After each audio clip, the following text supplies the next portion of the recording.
part of our staff meetings weekly are sort of case studies and are people that we may be having some trouble with or cases. So this one I had thrown out to Jared, actually, and this is a good place for it. So she was explaining something along the lines of, how do you manage / what approach do you use with a young, healthy post-op ACL patient who wants to get back to moderate to high-level sport and is kind of pressing you a little bit, expressing urgency and a desire to push themselves and get back as quickly as possible, but at the same time, because her actions aren't necessarily matching up with the compliance, they're not necessarily kind of putting in their time and work with it. And then as you talk to them more, conversations raise your suspicion that he or she has an underlying fear of reloading that knee, and they're adamant about not showing weakness, and that sometimes they're even getting a little defensive. So you're kind of in this rock and a hard place. I know that this is somewhat specific, but I think we can generalize it to maybe working with some young, anxious athletes that are saying they really, really want to do one thing, and then they're not necessarily holding up their end of the bargain, and it's a hard conversation to have. No, I think this is a great question, and I think it can be extrapolated to a lot of different types of patients and even age groups and levels. I think, it sounds like ultimately the issue here is fear, and then within that there is a subsequent block in communication because the person doesn't feel comfortable expressing that fear. And maybe that's something that can't be avoided, but I think sometimes in the beginning, if we can set expectations of the process as well as possible in the very, very beginning and say, this is where we expect you to be at this point, or this is maybe the flip side, because maybe we shouldn't, put milestones in their head right off the bat, because if they don't hit them, then you're kind of setting them up for failure. But, this is what we need to get to first before this. So maybe it's a criterion reference thing instead of a timeline, but, set the stage right off the bat.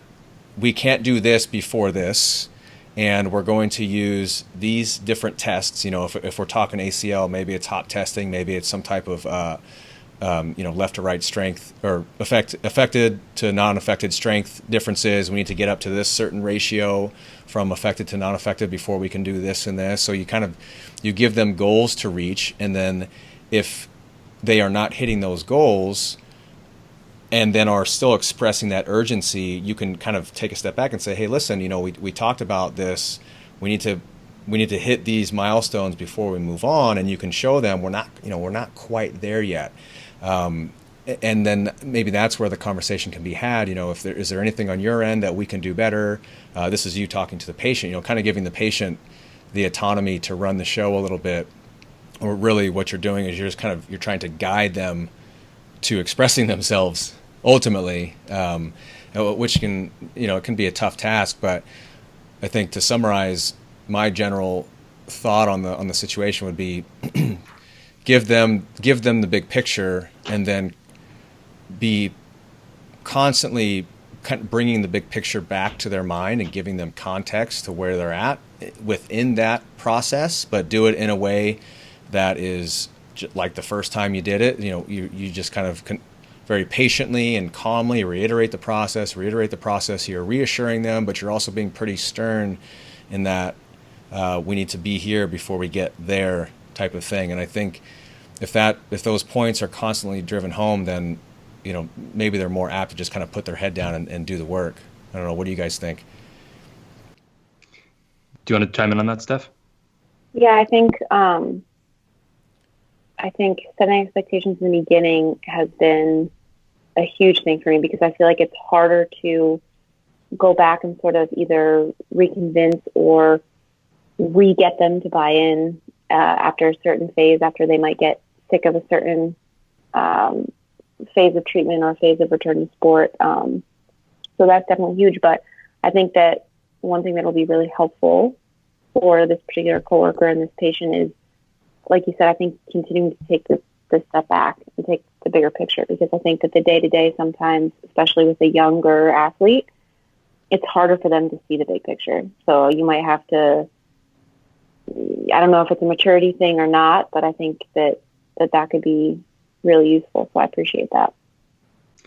Yeah, I agree. I think that I was mulling over some thoughts for this question before, and there's part of me that was leaning or was wondering, if there's anything sneaky that we could do to parse out, whether there is in fact that mismatch between what the person's saying and what they think or how they feel.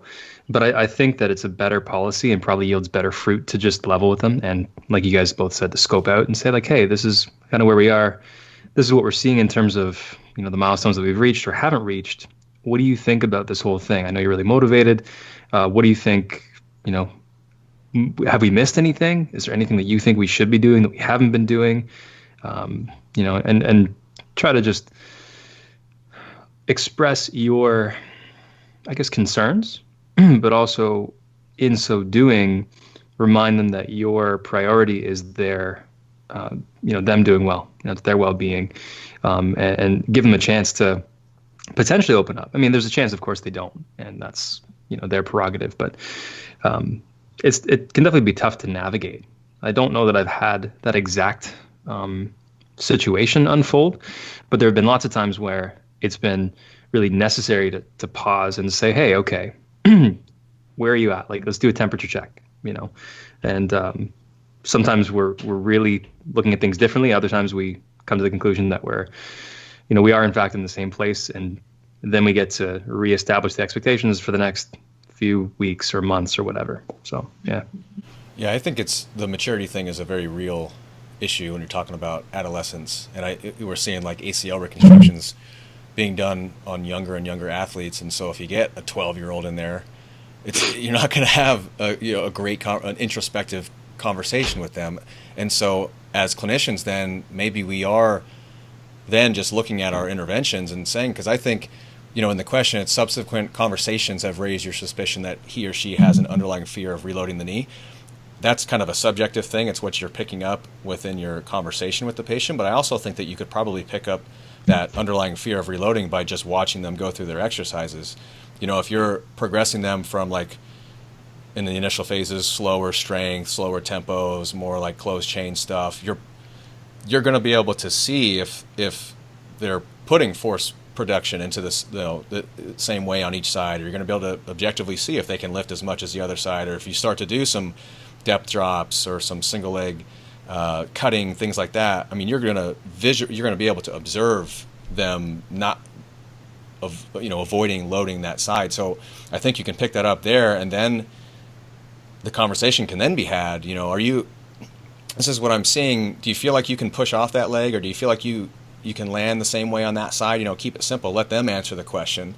If they say, yeah, blatantly just lying. But I think a lot of people, if it's obvious and you're picking it up and you ask them about it, I think that they'll start to kind of come and tell the truth a little bit. And then from that point, maybe it's just, you don't even have to have the conversation, just have them take a step back and, back to skilled loading and regress your exercises until they do get confidence. And from that point, it's just about constantly encouraging, reassuring, constantly encouraging, give them instill the confidence in them.